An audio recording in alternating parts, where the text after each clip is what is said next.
நேயர்கள் எல்லாருக்கும் வணக்கம். ஜனவரி மாத ராசி பலன்கள் 2025 அதுதான் நம்ம பார்க்க போகிறோம். அதுக்கு முன்னாடி நம்மளோட நேயர்கள் எல்லாருக்கும் புத்தாண்டு மற்றும் பொங்கல் வாழ்த்துக்கள். இந்த புத்தாண்டில் உங்கள் வாழ்க்கையில் நீங்கள் நினச்ச எல்லாமே நல்லபடியாக நடக்கணும் அப்படின்னு பிரார்த்தனை செஞ்சுக்கிட்டு இந்த ஜனவரி மாத ராசி பலனை நாம் பார்த்துருவோம். குரோதி வருடம் மார்கழி மாதம் 17ஆம் தேதி தனுசு லக்கணத்தில் இந்த மாதம் அப்படிங்கிறது பிறகுது. இந்த வருடமே அப்போ தான் பிறகுது. இது ஒரு மேல் நோக்கு நாள் அப்படிங்கிறதால எல்லாமே நல்லபடியாக நடக்கக்கூடிய ஒரு நேர்மறை ஆற்றல் அப்படிங்கிறது உங்கள் எல்லாருக்கும் கிடைக்கும். அதுமாரி இந்த மாதத்தோட கிரக நிலைகள்னு பார்த்தீங்கன்னா, கிரகங்களோட ராஜா சூரிய பகவான் தனுசு ராசியில் இருக்கார். 14ஆம் தேதி பொங்கல் பண்டிகை அன்னைக்கு மகர ராசிக்கு போகிறாரு. இந்த மாதத்தில் முக்கியமான ஒரு அமைப்பு, செவ்வாய் கடகராசியிலிருந்து 18ஆம் தேதி பின்னோக்கி பயணமாகி மிதுன ராசிக்கு போகிறார். இதோட இந்த சனி செவ்வாய் பார்வை அப்படிங்கிறது முடியுது. புதன் தனுசு ராசியில் இருக்காரு. 19ஆம் தேதி மகர ராசிக்கு போகிறாரு. சுக்கிரன் கும்பராசியில் சனியோடு இருக்காரு. 28ஆம் தேதி ராகுவோட போய் மீனராசியில் சேர்றாரு. குரு பகவான் ரிஷபத்திலையும் சனி பகவான் கும்பத்திலையும் இருக்காங்க. இதில் குரு வக்கரத்தில் இருக்காரு. ராகு மீனராசிலையும் கேது கன்னிராசிலையும் இருக்காங்க. இந்த கிரக அமைப்புகள், ராசி மாற்றங்கள் இந்த புத்தாண்டோட முதல் மாதமான ஜனவரி மாதத்தில் உங்களுக்கு என்ன கொடுக்க போகுது, என்ன செய்யலாம், என்ன செய்யக்கூடாது அப்படிங்கிறத ரொம்ப தெளிவாக பார்ப்போம். மேசராசி நேயர்களே, உங்களுக்கு இந்த ஜனவரி மாதம் எப்படி இருக்குது அப்படின்னு பார்த்தீங்கன்னா, 2025 தொடங்கும் போதே உங்களுக்கு ஒரு நல்ல மாற்றம் அப்படிங்கிறது கிடைக்க போகுது. எதனால் சொல்கிறேன் அப்படின்னா, ராசி அதிபதி வக்கரமாயி நீசமாயி பலமிழந்து உங்களோட ராசிக்கு 4வது வீட்டில் இருக்கார். இந்த ஜனவரி மாதத்தில் அவர் மிதுன ராசிக்கு வந்துடுறார். அப்போ சந்தோஷம். பின்னோக்கி போனாலும் கூட அவர் நல்ல இடத்துக்கு வரார் அப்படிங்கிறது ஒரு அற்புதமான மாறுதல் அப்படிங்கிறத கொடுக்கும். இப்போ 18ஆம் தேதி வரைக்கும் அவர் கடகராசியில் இருந்துக்கிட்டு கும்பராசியில் இருக்கிற சுக்கிரனை பார்க்குறார். சுக்கிரமங்கல யோகம் அப்படிங்கிறது இருக்குது. ராசிக்கு 2க்கும் 7க்கும் அதிபதியான சுக்கிரன் உங்களோட ராசிக்கு லாப வீட்டில் இருக்கார். அதுவும் மங்கள யோகம் அடைஞ்சு இருக்கார். அப்படிங்கும்போது காசு பணம் நல்லா புரளும். பணமே இல்லை அப்படின்னு நினச்சவங்க கூட 10 ரூபா பணம் சம்பாதிக்கக்கூடியது. அதுமாரி வெளியில் கொடுத்த பணம் வராமல் போயிருந்திருக்கோம். யாருக்காவது ஜாமீன் சொல்லி காசு வாங்கி கொடுத்து அதில் மாட்டிக்கிட்டு சிக்கலில் இருந்திருப்பீங்க. பாவம் கஷ்டப்படுறான், ஒரு மருத்துவ செலவுன்னு கண்ணீர் விட்டு நிற்கிறான், என்ன பண்ணுறது அப்படின்னு சொல்லி ஒருத்தன்ட்ட வாங்கி கொடுத்தேன். இன்றைக்கி நான் கண்ணீர் விடுற நிலைமையாகி போச்சு. ஜாமீன் போட்டது ஒரு குத்தோன்னு நான் கடன் அடைக்கிறேன். இதால் என் குடும்பத்தில் சண்டை வருது, இப்படி மாட்டிக்கிட்டேன் அப்படிங்கிற நிலைமையில் இருந்தவங்களுக்கெல்லாம் அந்த பணம் வசூலாகிடும். எப்பாடா ஒரு வழியாக வாங்கிட்டேன்ப்பா, இதுக்கு மேலே வாழ்க்கையில் எவனுக்குமே இந்த ஜாமீன் எழுத்து போடுறதெல்லாம் இருக்கக்கூடாதுப்பா அப்படிங்கிற ஒரு நிம்மதி உங்களுக்கு வந்துடும். அது ஒரு சந்தோஷம் அப்படிங்கிறது தான். அதேமாரி ராசிக்கு 4ஆம் வீட்டில் செவ்வாய் இருக்கார். வக்கரமாய் நீசமாய் இருக்கார். ராசிக்கு மட்டும் அவர் அதிபதி இல்லை, 8ஆம் இடத்துக்கும் அவர் தான் அதிபதி.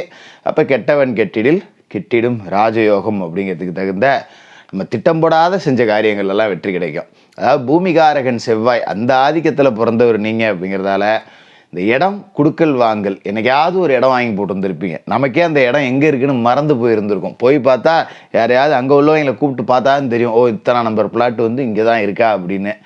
அந்த மாதிரி கண்டுக்காமல் கிடந்த இடத்துல கூட இப்போ பல மடங்கு லாபம் அப்படிங்கிறது கிடைக்கும். ஒரு 1 லட்ச ரூபாய்க்கு வாங்கி போட்டேயா 15-20 வருஷம் ஆகும், இப்போ 20 லட்ச ரூபாங்கிறாங்க. எனக்கே ஆச்சரியமாக இருக்குது அப்படிங்கிற அளவுக்கு பெரிய வெற்றி அப்படிங்கிறது உங்களுக்கு இருக்குது.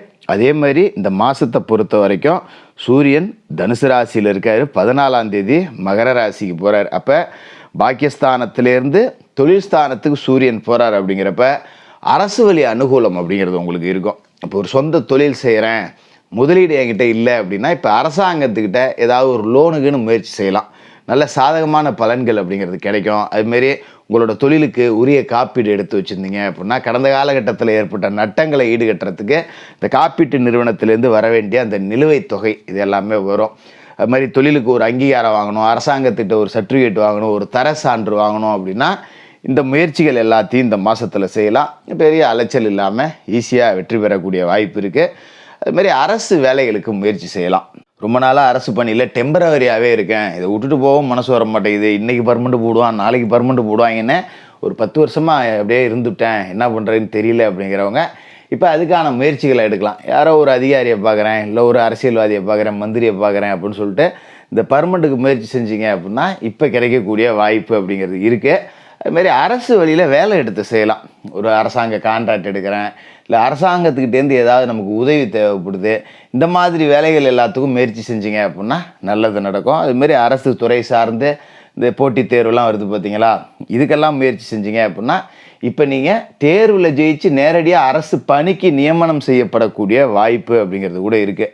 அரசாங்க வேலை கிடைக்கக்கூடிய ஒரு அமைப்பு அப்படின்னு கூட இதை நாம் சொல்லலாம். இது ரொம்ப சிறப்பாகவே இருக்குது. அதனால் இந்த மாதம் தொடங்கும் போதே வேலை இல்லாதவர்கள் எல்லாமே வேலைக்கு முயற்சி செய்யலாம், பர்மனெண்ட்டுக்கும் முயற்சி செய்யலாம். அதுமாரி தனுசு ராசியில் புதன் இருக்கார். இந்த மாதம் 19ஆம் தேதி வரைக்கும் தனுசு ராசியில் புதன் இருக்கார். 19ஆம் தேதிக்கு பிறகு தான் அவரும் மகரத்துக்கு போகிறார். அப்போ புத ஆதித்ய யோகம் அப்படிங்கிறதும் உங்களுக்கு செயல்பட போகுது அப்படிங்கிறதும் ஒரு சந்தோஷமான விஷயந்தான். ஒரு ஒளிமயமான காலம். ஏதாவது ஒப்பந்தங்கள் உங்களுக்கு வர வேண்டியது இருந்தது அப்படின்னா இப்போ அது கையில் கிடைக்கும். ஒரு கலைத்துறையில் இருக்கேன், இல்லை ஒரு திரைத்துறையில் இருக்கேன், ஒரு மீடியாவில் இருக்கேன், ஒரு வாய்ப்பு கிடைக்கிற மாதிரி நலிவு போயிருந்தது, விட்டனேடா கோட்டை விட்டனேடா அப்படின்னு நினச்சதெல்லாம் திரும்பி வரும். நம்ம கையை விட்டு போனதெல்லாம் திரும்பி வரக்கூடிய யோகா அமைப்பு அப்படிங்கிறத சொல்லுது. வீட்டில் ஒரு பொருள் காணாமல் போயிருந்திருக்கும், ரொம்ப நாளாக தேடி பார்த்துட்டு விட்டுருப்பீங்க. ஐயோ அது எங்கள் அம்மா கொடுத்தது சென்டிமெண்ட்டாக வச்சுருந்தேன், அப்பா கொடுத்தது சென்டிமெண்ட்டாக வச்சுருந்தேன், விட்டனே அப்படின்னு நீங்கள் களவு போய் காணா போட்ட பொருள் எல்லாம் இந்த மாதத்தில் திருப்பி கிடைக்கக்கூடிய வாய்ப்பு அப்படிங்கிறது இருக்குது. அதுமாரி ஒப்பந்தங்கள், நம்மளோட வாய்ப்புகள் கை நழுவி போனது எல்லாமே திரும்ப கிடைக்கும். அதுமாதிரி அரசியல் துறையில் இருக்கிறவங்களுக்கு ஒரு பதவி பறிப்பு அப்படிங்கிறது ஏற்பட்டிருந்தால் திரும்ப அந்த பதவி கிடைக்கக்கூடிய வாய்ப்பு.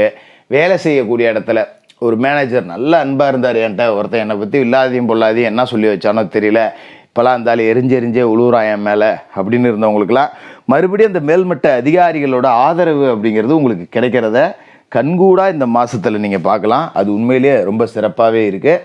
அதுமாரி தனத்தில் குரு, லாபத்தில் சனி அப்படிங்கிறதால காசு பணத்துக்கு பெருசாக பஞ்சம் அப்படிங்கிறது இல்லை. குரு தன வீட்டில் இருந்தாலும் கூட அவர் காசு கொடுக்க முடியாத அளவுக்கு மாட்டிக்கிட்டார், வக்கரம் அடைஞ்சு போயிட்டார், பலம் இழந்து போயிட்டார். இப்போ நமக்கு ஒருத்தர் பணம் கொடுக்கணும்னா அவங்களே பலவீனமாக இருந்தால் எப்படி கொடுக்க முடியும், அவங்களுக்கே பணம் இல்லை அப்படிங்கிற நிலைமையில குரு மாட்டிக்கிட்டார். அதனால் குருவால் பெருசாக நீங்கள் காசு பணம் எதிர்பார்க்க முடியாது. அதே நேரத்தில் சனி பலம் அடைஞ்சிருக்கார், அதுவும் கடைசி பயணம், நேர்கோட்டு பயணம் அப்படிங்கிறத லாப வீட்டில் தொடங்கியிருக்கார். அப்படிங்கும்போது உங்களுக்கு நியாயமாக கிடைக்க வேண்டிய எல்லாத்தையுமே கொடுப்பார். சொத்தில் பாகப்பிரிவினை செய்கிறாங்க, எனக்கு ஒரு அநியாயம் நடந்து போச்சு அப்படின்னு நினச்சிங்கன்னா மேல்முறையீட்டுக்கு போகலாம். சனி உங்களுக்கு நியாயமாக கிடைக்க வேண்டிய அத்தனையுமே கொடுப்பாரு. அது மாதிரி உழைப்புக்கு தகுந்த ஊதியம் கிடைக்கும். நீங்கள் நல்ல விளைவிக்கிறீங்க ஆனால் சம்பளம் கூடுதலாக கிடைக்கல அப்படின்னு புலம்புனவங்களுக்குலாம் இப்போ உங்களோட உழைப்பும் நேர்மையும் புரிஞ்சிக்கப்பட்டு அதுக்குண்டான பலன் கிடைக்கிறத கண்கூடாக பார்க்கலாம். அப்போ இந்த ஜனவரி அப்படிங்கிறது உங்களுக்கு ரொம்ப சிறப்பாகவே தான் இருக்குது. அதில் எந்த விதமான மாற்றமும் இல்லை. சுக்கிரமங்கல யோகம் அப்படிங்கிறதும் உங்களோட ராசிக்கு லாப வீட்டில் இருக்குது. அப்படிங்கும்போது மிக அற்புதமான யோகம். இந்த மாதத்தோட பிற்பகுதியில் பார்த்தீங்கன்னா செவ்வாய் மிதன ராசிக்கு 18ஆம் தேதி வந்த பிறகு உங்களோட துணிச்சலும் தன்னம்பிக்கையும் இன்னும் பளிச்சுன்னு இருக்கும். எது வந்தாலும் நான் பார்த்துக்கோண்டா அப்படிங்கிற அளவுக்கு வாழ்க்கையில் ஒரு அடுத்த கட்ட முன்னேற்றத்தை கொடுத்து இந்த 2025 புத்தாண்டோட முதல் மாதமான ஜனவரி மாதம் அப்படிங்கிறது இந்த வருஷத்தை சமாளிச்சிடலாண்டா அப்படிங்கிற அதிகமான நம்பிக்கையை உங்களுக்கு கொடுக்கக்கூடிய மாதமாக இருக்கும். தினமும் குளிச்சு முழுவிட்டு முருகப்பெருமான் வழிபாடு அப்படிங்கிறத செய்யுங்க. செவ்வாய்க்கிழமையில் முருகனுக்கு பாலபிஷேகம் செஞ்சுக்கிட்டு வாங்க. தான தர்மம், அது உணவோ இல்லை உடையோ 10 ரூபா பணமோ ஏழைபாளைகளுக்கு உங்களால் முடிஞ்ச உதவிகள் செய்யுங்க. இந்த ஜனவரி மாதம் ரொம்ப சிறப்பாக இருக்கும். மேசராசிக்காரர்களுக்கு புத்தாண்டு மற்றும் பொங்கல் வாழ்த்துக்கள்.